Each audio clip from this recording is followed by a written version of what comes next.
Welcome back to Raptors Flex Plus on the Flex Network. I'm the homie Kyle, and today we're going to get into the bullshit, y'all. Because I am here for the bullshit today. I'm here for it. I am here for it. But first and foremost, before we get to all of that, please like, share, comment, and sub up because apparently it helps with the algorithm. Let's get this out into YouTube and to Spotify and all those other places for everybody that's looking for Raptors and NBA content. All right? You know the flex already. So, right? Let's maybe start off on a positive vibe before we just get into the whole thing them. All right? First and foremost, if you heard the news, right? If you heard the news, Toronto, the city of Toronto, the country of Canada, has been awarded the 14th WNBA franchise starting in 2026. Congratulations to Toronto and Canada, baby!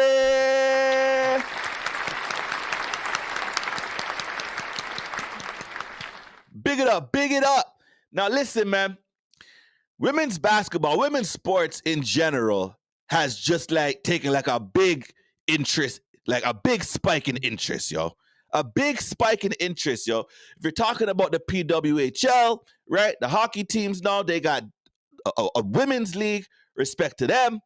But this is a basketball podcast. We talking about the WNBA, and I'm not gonna sit here in front like, yo, I know everything about the WNBA and all that because literally, like, I'm kind of like riding with the wave right now, right? There's no reason for me to lie. I'm riding with the wave right now. Women's basketball, like to me, has been like pretty lit the last couple of years, yo. Going back to the NCAA's for the women, you know what I'm saying? When you see like the Angel Reeses and obviously like the Caitlin Clarks, and then when you see now the NBA, the WNBA draft, all the women are coming out in their fits and stuff. Now I'm like, yo, I'm liking what I'm seeing from the WNBA, yo. I'm really liking what I'm seeing, yo. They're really embracing it, yo. We're really embracing it. I see a homegirl the other day. I forget her name, respectfully, but basically she's from overseas, right? So she had to get like a working visa in order to come through and play the WNBA. So she missed the first 4 games of the season, but when she rolled up in her fit now, right, she got a picture of the visa, literally her visa, with a thing that says approved along the front of the visa, yo. Loving it. Loving it, yo. Loving the drip. I'm loving what I'm seeing with the WNBA, man, and it's beautiful that little girls and girls from all across Canada and in Toronto are now going to be able to see the WNBA up close and personal, yo. And the WNBA has had games in Canada, right? And it was well received. Well received. I wanted to go out and get a chance to go. I was out of the country when they came to Toronto last time. And like my plan was to like take the girls, my 2 little girls, when it first came out. But obviously, when I looked at the timing, I'm like, damn, I'm not gonna be here. So I had to make a decision, yo. I was out the country, yo. This is how it went. But yo, big it up to the WNBA and Toronto for being that 14th franchise. They will start in 2026. Golden State also got a franchise as well, and they'll begin playing next season. But like, it can't be like stated enough how much an NBA franchise can do for a city, right? And for a country, a WNBA franchise. Like, I'll get into like the NBA portion of that later, which will all make sense as I tie everything together. But I want to start off on a positive vibe, yo. So congratulations to everybody involved with the Toronto bid for a franchise. Okay. Now, the bullshit. The bullshit, yo. Listen, man. New York City, yo. I'm not sure what your beef is with Toronto and Canada right now, but like, there's a few things that are just going outside them. Like, what is going on? What is going on, yo? Right? So, in order to like get approved for a WNBA franchise, the board of governors and the ownership groups across the NBA now, they get to vote, I guess, from a group of finalists in terms of who will be awarded an NBA franchise. Now, I wasn't even looking for this information, right? I didn't even know I needed this information. But goddamn, I'm glad that that information became available because, yo, 30 franchises in the NBA, they all voted. 29 of them voted yay. One of them voted nay. Guess who that was? New York City. Come and get your boy. Come and get your man, yo. James Dolan's wilding outside. That is petty as a motherfucker. That is so petty. So petty. Now, listen, here's where it comes from, right? He voted nay. Obviously, the Raptors have been sued by the Knicks. I've covered it like somewhat on this channel, but like I thought it was kind of like bullshit. So I'm like, I don't really want to do it. I got bigger things to talk about right now during the season because my team's about to make a transition from a new coach, and we have expiring contracts and all that, right? That's the thought at the beginning of the season. So I really wasn't trying to get into the foolishness too deep. You know what I'm saying? But like for those that are not aware, basically, when Darko Rajakovic was hired, right? He also hired someone away from the Knicks organization that apparently has been accused of, right, allegedly bringing along with him information that was confidential to the New York Knicks, apparently, right? Plays and I guess stats, information, analytics, all those types of things that he allegedly took from the Knicks over to the Raptors, yo.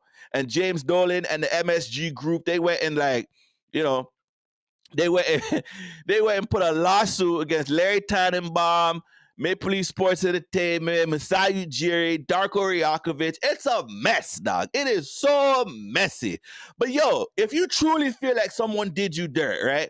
Because obviously the Knicks felt like enough of that in order to like go and do a lawsuit. You know what I'm saying? But y'all didn't feel no type of way making a trade for OG Anunoby. So what pop? What pop? If you're salty, I understand because true say if you're beefing with somebody, I'd be salty too. Right? I'm not gonna line your pockets if me and you ain't like, seeing eye to eye on things. But at the same time, I'm not a hater. So like maybe I would move a little bit differently. But like we're talking about billionaires now, right? And we're talking about the pettiest of the pettiest. Like there's stories about James Dolan for weeks, for days, for months, for years. People can go on podcasts and go on whatever mediums they feel to do and talk about James Dolan if they so choose, right? Because stuff has come out. Like, this ain't new. We kind of expected this from James Dolan. I just wasn't expecting the information to be privy to me. You know what I'm saying? I wasn't expecting it. So, like, bruh, I'll say this and I will say this clear.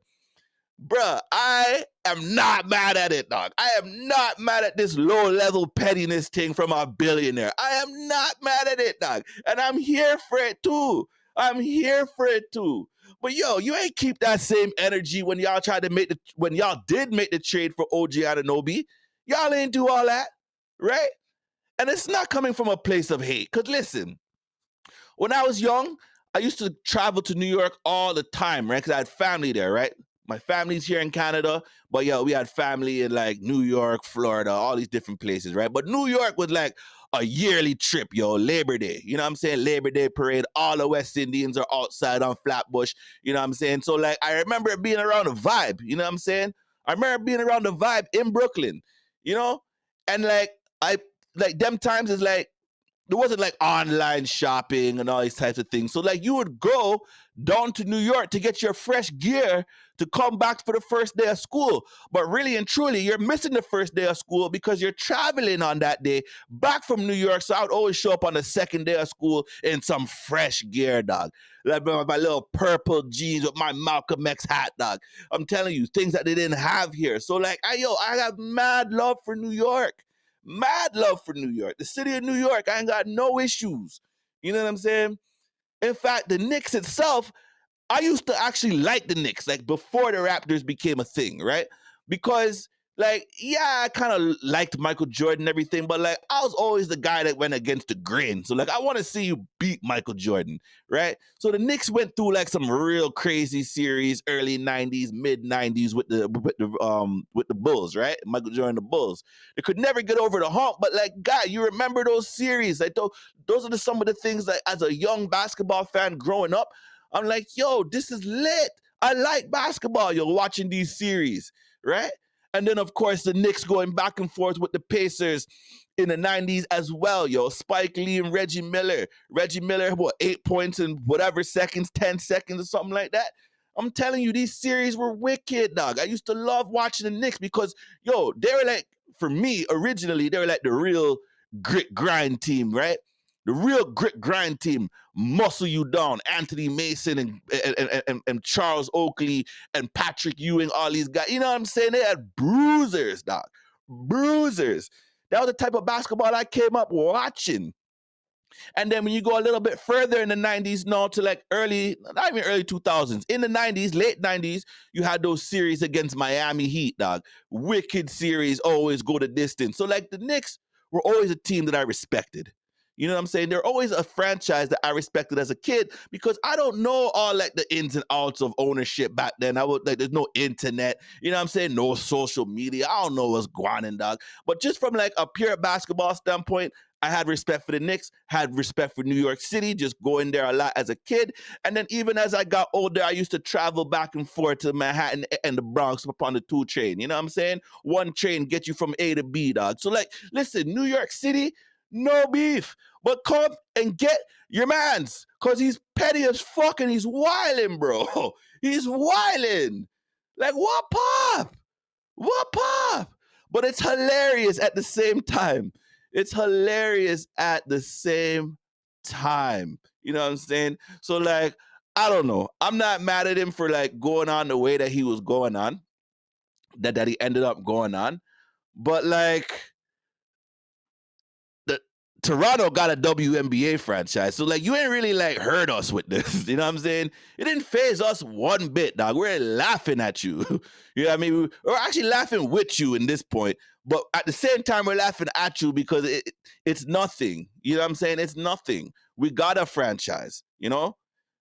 But like from a business standpoint, right? Toronto has like shown over the last little while that they're one of the more valuable NBA markets, right? When you look at like what the Raptors are doing, right? Every year, top in attendance, right? We travel well as a fan base. Go ask Detroit, dog. Go ask Detroit. When we come into their building, we come into their building. You know what I'm saying? We travel to the NBA finals. We shut down Oracle. You know what I'm saying? We travel well as a fan base. So like there's money out here in this market. You know what I'm saying? One of the top North American markets in all of North America, right? And then when you look at like the revenue sharing and all these types of things that go into it, this is a win for the WNBA. This is a win, right? Because we will come out and support. We will come out and support. They had games all over Canada. People came out and supported it. You know what I'm saying? People came out and supported it. So the WNBA already did their trial run. This is good for the league. This is good for business, right? And James Dolan's no dummy. He knows that. It's just a petty move. That's it. That's it. And the gear, always top in gear as well when you talk about the Raptors, because at the same time, we're kind of like a worldwide team, right? We're a worldwide team. So this market is considered like an international market. So it makes sense now for the WNBA to like say, okay, we're going to expand past the national borders now and into an international market. So now you're growing the game. You know what I'm saying? Now you might have a bigger talent pool for more stars to come out of Canada now, because you look at like what SGA is doing. You look at what Jamal Murray was doing in the playoffs. You look at Andrew Nemhard right now. I'm not saying he's a star, but the man's got cojones, dog. The man's hitting big shots. He's not afraid of the moment, yo. And there's many other Canadians you can go down the line, right? We got one here in Toronto, RJ Barrett, another guy that played in New York. You know what I'm saying? He wasn't afraid to play out there. You know what I'm saying?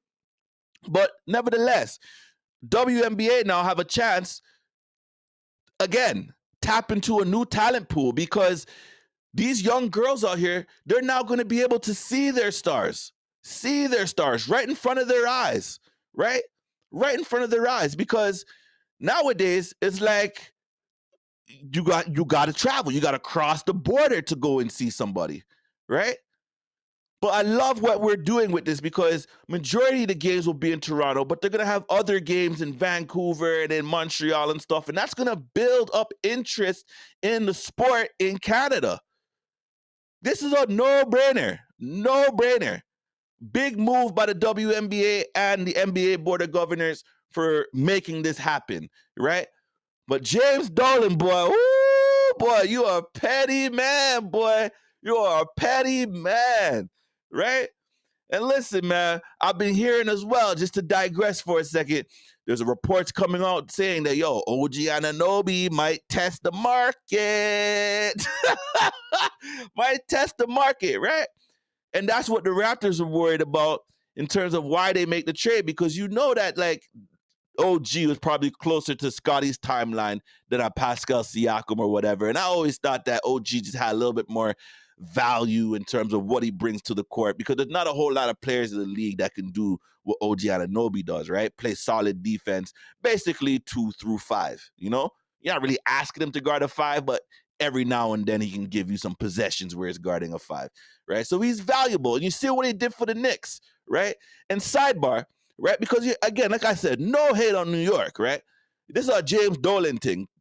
Come get your mans, dog. He's wilding, right? But the Eastern Conference playoffs, without the Knicks, it would have been trash. It would have been trash without the Knicks, right? Their style of play made the Eastern Conference playoffs palatable. It made the Eastern Conference playoffs must watch, right? The Sixers series, wicked. The Pacers series, wicked. But when you look at all the other series now, they haven't been good, yo. They haven't been like something that you must watch, right? Like, obviously Orlando and Cleveland went to 7 games, but nobody's really watching that, you know, respectfully. Orlando's got to, like, give us another one of those seasons, and then we don't know what Cleveland's going to do, right? Because they're saying Donovan Mitchell might make a move and all this type of stuff.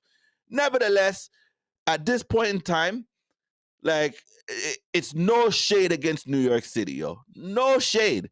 But, like, James Dolan, hilarious. Hilarious, dog. I'm here for it, man. I'm here for it. But, yo, let's transition into some more New York things. Again, I don't know what New York's issue is with Toronto and Canada, but recently, the owner of I was going to say New Jersey Nets, the owner of the Brooklyn Nets, Joseph Tsai, said they are going to retire Vince Carter's number 15 in Brooklyn, right? First and foremost, on this topic, right? Congratulations to Vince Carter, man. Congratulations.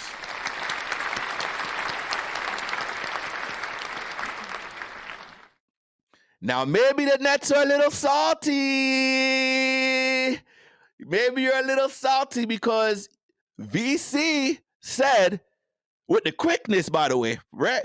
That's, yo, when you go into the Hall of Fame, like, what team you going to go with? The Raptors. Right away, no delay, fam. Right away, no delay. The Raptors. I don't know if that made New Jersey. I keep saying New Jersey because we're talking about VC, right? For the young kids that are watching, if there are any young kids watching and you only know the Nets as being in Brooklyn, guy, New Jersey Nets. Vince never played for Brooklyn Nets. He played for New Jersey Nets, okay? So they were out in Jersey for a while, you know what I mean?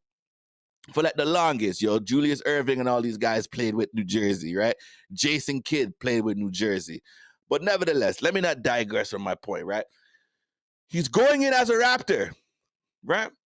But hold on. He still had a very productive career in New Jersey, right? A very productive career. I think he had like 23 points per game, something like 4 or 5 rebounds, 4 or 5 assists. You know, comparable numbers to what he put up here in Toronto. The question I ask, and before I ask the question, let me just say this. If there's any Brooklyn Nets fans out there, right? Not even just Brooklyn. Me as a Raptors fan, right? Me as a Raptors fan, I could never tell anyone from any fan base how to feel about a player, how to feel about the moves that their franchise are doing, right? Because that's their business, and I have no emotional attachment to anything that's happening from a basketball standpoint in Brooklyn, right? In Brooklyn, I have no emotional standpoint. But let me ask y'all this, yo. And for anyone else that just wants to chime in on this, put it in the comments. I'm going to ask it, yo. Respectfully, what has Vince Carter done that warrants a jersey retirement, right? A jersey retirement. There's only 99 numbers you could wear, right? Only, like, I don't even think you can wear 00 anymore, yo. I think like Eric Montross or someone was the last player I remember wearing a 00. I don't think you can wear a 00, right? But nevertheless, regardless, you got 99 to 100 numbers that you can choose from. You choose Vince Carter to retire his jersey, right? Now, I don't know if like they're salty, they try to come step to us like a meet the grams type of situation. Listen, fam, we're good out here. We're good out here. You can't stomp on our parade on what we about to do, because Vince already said with the quickness, my youth. He said, yo, I'm going in as a Raptor. No ifs, ands, or buts. No ifs, ands, or buts. And the numbers are comparable on the court. But really what I'm talking about is impact, right? Impact. Sure, the numbers are comparable. Let's stay on the court for a second, right? Vince Carter made 2 All-Star games with the Nets, okay? I already gave you the stats. I don't remember them exactly off the top of my head. I think it was 23.6 points, like 4 or 5 rebounds, 4 or 5 assists, something like that, right? 2 All-Star games, right? No All-NBAs, no votes for MVP, no defensive accolades, no like All-Star MVPs or anything like that. No nothing that has like associated to the All-Star game outside of selections, right? Playoff-wise, you went to the second round twice, right? And lost with Vince. Now, I give Vince some credit, though, because, yo, when he came back to Toronto for that playoff series, the man was, yo, bro, the type of hate, listen, I don't even want to say type of hate, because, yeah, we were hating, right? We were hating when he came back as a New Jersey Net to Toronto every single time, right? We were just in on this man, pause like white on rice, dog. We're on him, yo. I ain't never heard anything like that since. I never heard anything like that since. I was like a young kid. I went and bought tickets. I'm sitting up in the nosebleeds just to boo Vince Carter. I did it. I was part of the squad that did that. Part of the squad that did that, right? But the man just snatched your heart out with game winners against us, right?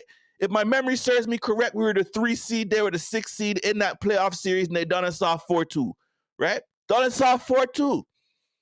So Vince Carter was a big part of that, and he came in and, yo, with everybody on him, the whole stadium, every time this guy touched the ball, everybody in the ACC was booing this man, yo, booing this man. So I give him credit for stepping up and being an impact player while with the Nets, right?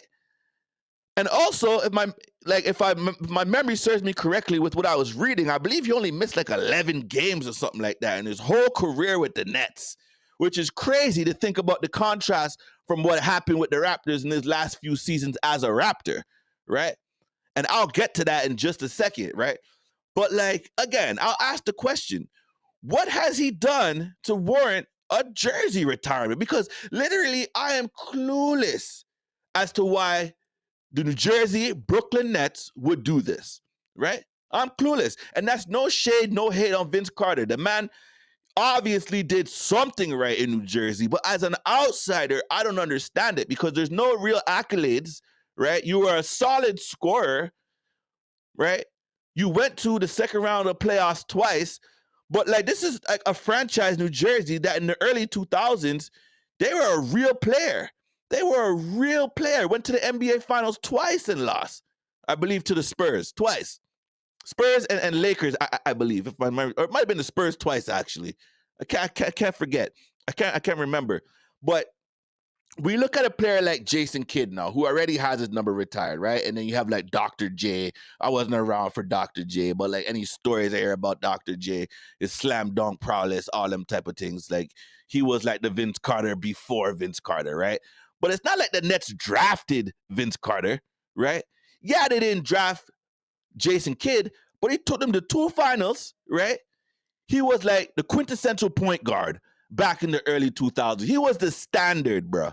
The standard, right? He made everybody better, lead the league in assists. He was hitting triple doubles like crazy as a point guard, right? Nowadays, we see guys like Russell Westbrook and stuff doing it in their sleep, right? He had a whole season averaging triple double like crazy. James Harden, all these guys get triple doubles now, right? It's a different era of basketball. But we're talking about the early 2000s where this is our grind out game and games are like 80 to 74 and Jason Kidd is getting a triple double. Like, I'm telling you, this guy made everybody better, dog. Everybody. From RJ, Richard Jefferson, the man you see on NBA Today all the time, ESPN. You know what I'm saying? Made him better. Running the wings with Vince Carter, Keith Van Horn, Nenad Kristich, flipping Kerry Kittles, flipping who else, yo? Can't forget Kenyon Martin, Salute. You know what I'm saying? Made all those guys better. Those are good players. But trust me, they're not sniffing the finals without Jason Kidd. And probably all of them will tell you that. I don't know none of them man them. But I'm telling you, they will say Jason Kidd, most important player on that team. Right? My two eyes tell me that. So I'm sure they probably feel the same way. So I could understand why you would go and retire a Jason Kidd who has accolades with the Nets. Accolades, right? You've done things to like further the franchise, right? But like I can't understand why they would do this for Vince Carter, right? Unless you're just being salty because Masai Ujiri and them already came out and said, yeah, in our 30th season next season, this is a perfect opportunity to honor Vince Carter, yo. Honor Vince Carter, right? And like when you look at the stats, they're all comparable, right? They're all comparable across the board, right? Obviously, he was injured with part of his time here in Toronto near the end of it, right? And we all know how those things ended, guy.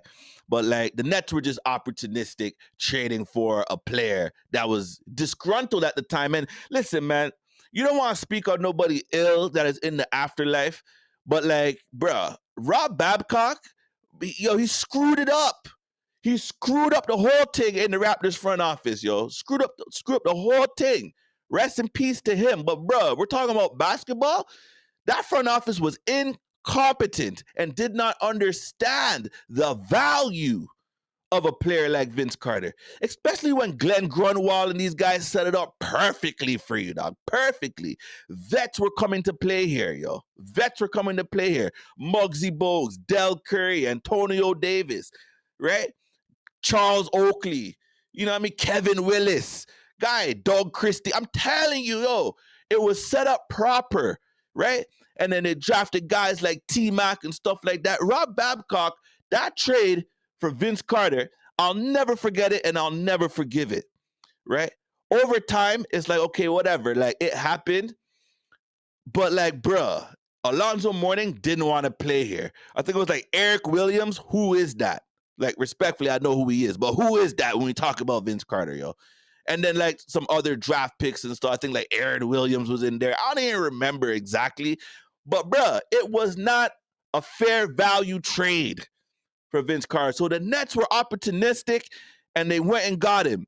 But I don't believe the impact that he had in New Jersey was the same impact that he had in Toronto. When you think about what we did in Toronto, right? Staying on the court now, I said that the stats are comparable. I don't have them in front of me.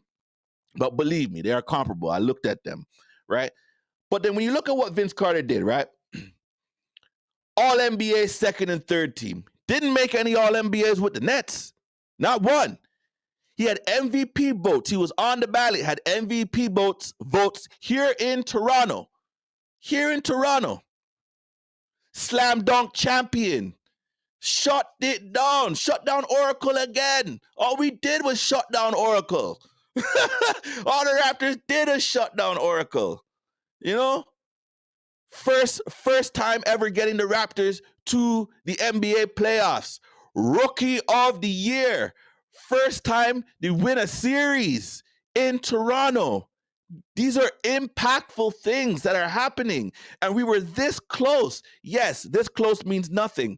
But at the time, what it felt like when that shot went off the rim against the 76ers, we were like, damn, we were this close from beating AI, the league MVP. League MVP, 88-87 on my birthday. I remember that. May 20th, dog. I remember that game like yesterday. Like yesterday.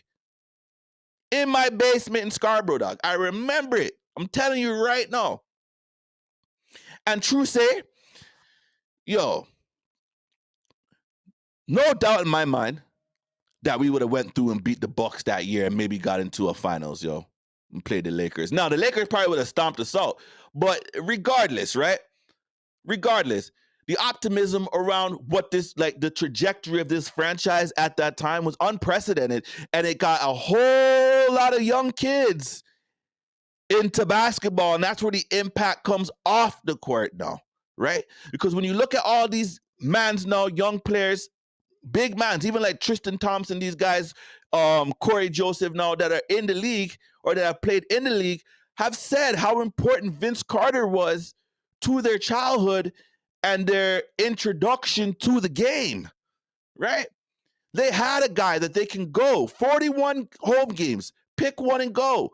And then back in those days, you had the Sprite Zone. Tickets were like $10 in the Sprite Zone, right? For people that, like, you know, we didn't have the bread. But yo, you go sit in the Sprite Zone, they have giveaways, all type of stuff in the Sprite Zone. Yes, it's up there in the rafters, but you have an opportunity now to go see your favorite player, a guy that has impacted your whole childhood, to be like, yo, bruh, are we even looking at baseball right now? Because at that point, it's been a far cry from what the Blue Jays did in the early 90s, winning 2 championships. We're looking at the Raptors now as like the new standard, right? Obviously, the Leafs are always like going to be in the mix.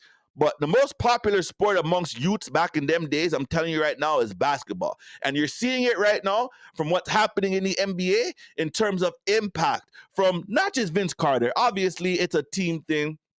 And what the front office was doing things out in the community to make sure that the players are now present in the community. We can see their face, yo. You can see their face. And every year, Vince Carter had a thing at Carabana, Bridget. Carabana. He had his celebrity game. Celebrity game. So I'm telling you, bro, the impact.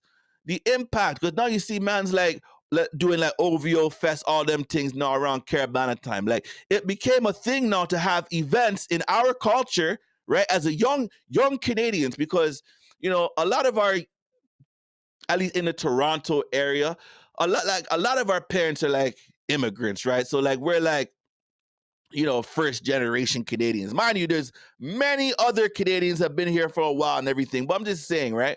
Like, yo, opportunity now to like build our culture here in Canada, building upon what our parents have established for us, yo. So Vince Carter was a vibe. It was a move that really sparked the interest of a lot of young people to basketball. That's what I call impact.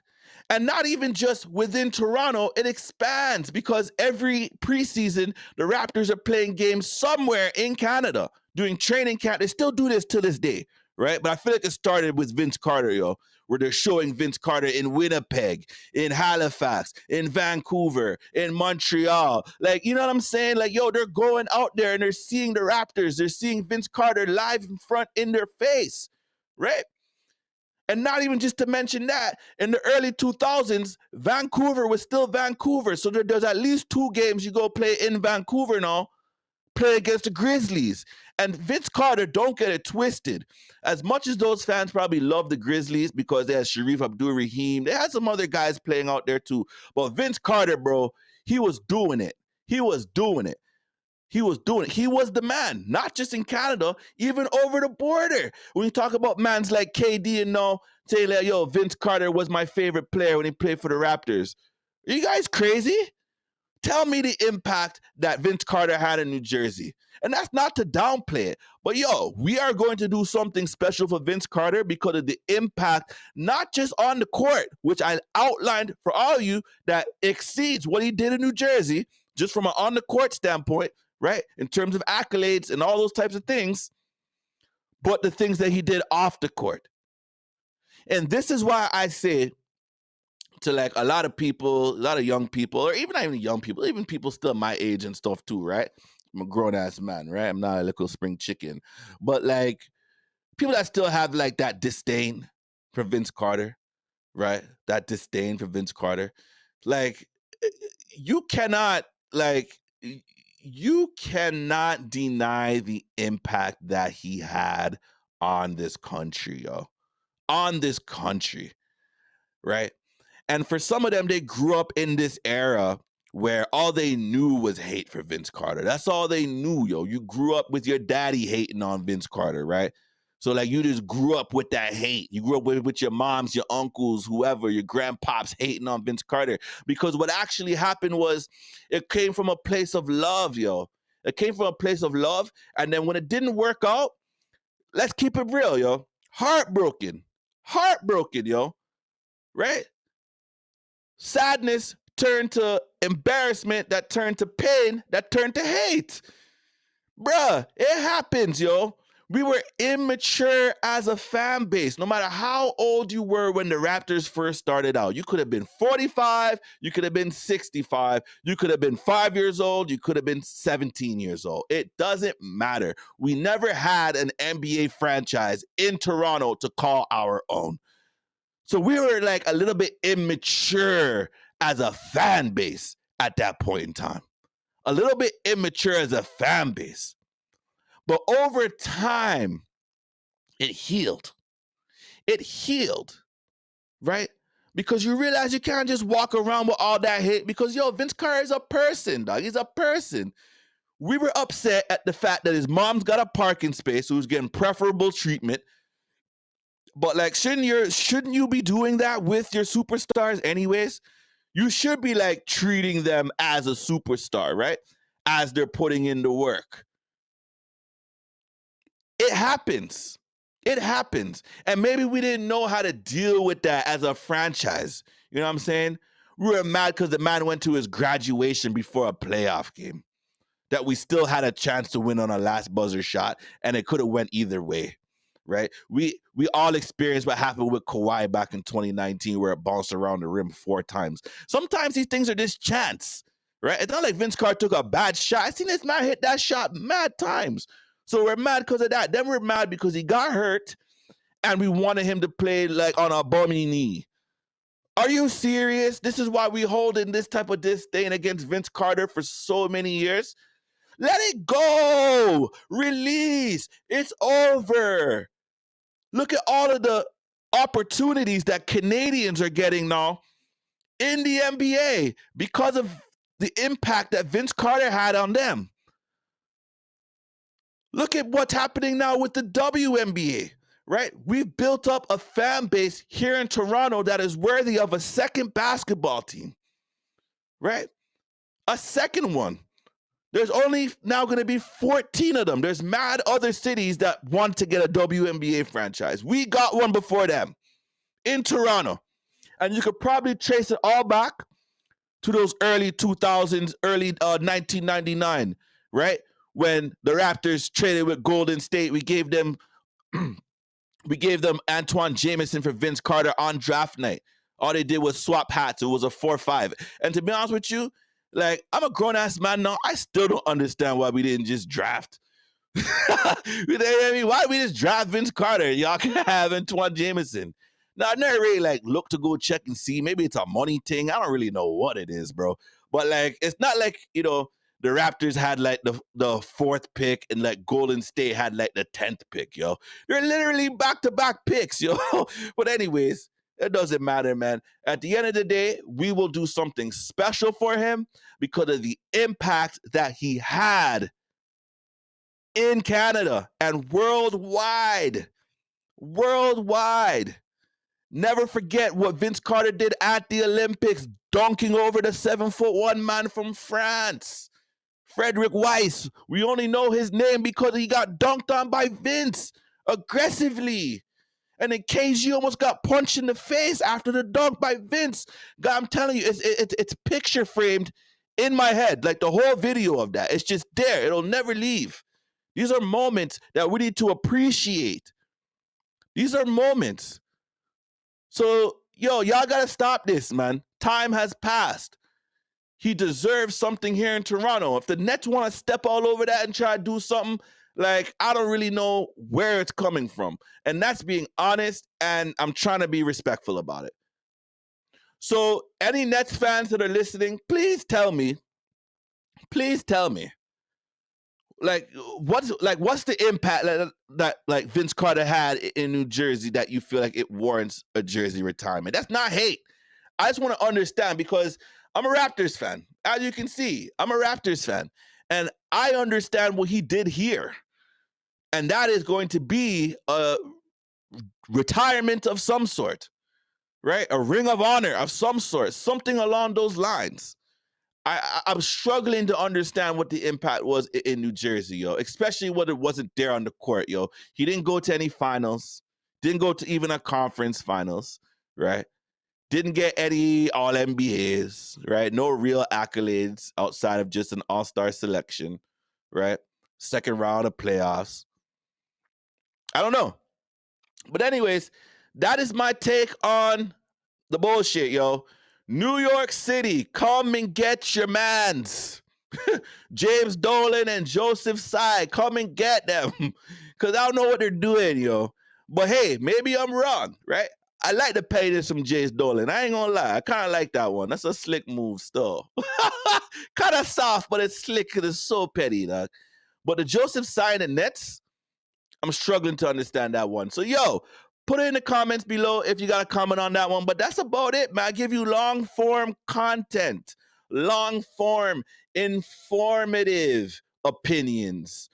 That's what we do on Raptors Flex Plus on the Flex Network. So, yo, if you made it to the end of this video,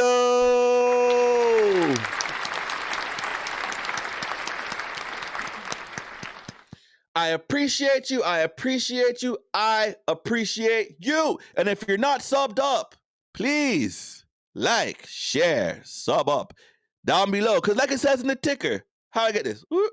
Like it says in the ticker, apparently it helps with the algorithm. So let's get this out to other Raptors fans, other NBA fans. I would love to hear what New York City guys say. Like I said, no hate, dog. No hate, yo. No hate at all. I used to take the 2 train in and out from Manhattan to BX. I used to be down on Flatbush and stuff shopping when I was a youth. Love New York, but I don't understand what y'all doing, yo. So anyways, man, that's it for today. So, yo, you know the flex, and it's me, guy.